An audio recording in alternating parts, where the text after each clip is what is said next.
Ayan guys, nabalik na natin yung wire. Ayan, naibalik na natin lahat. Ayan. Ito, yung wire na binaklas ay naibalik na natin. At saka yung dito na binunot natin ay naibalik na rin.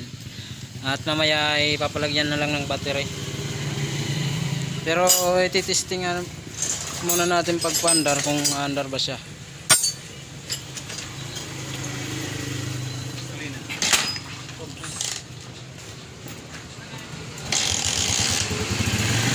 Yung guys, umandar siya.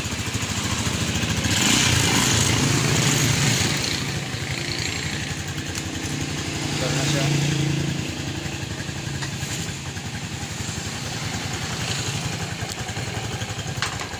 Ano lang kasi parang walang neutral.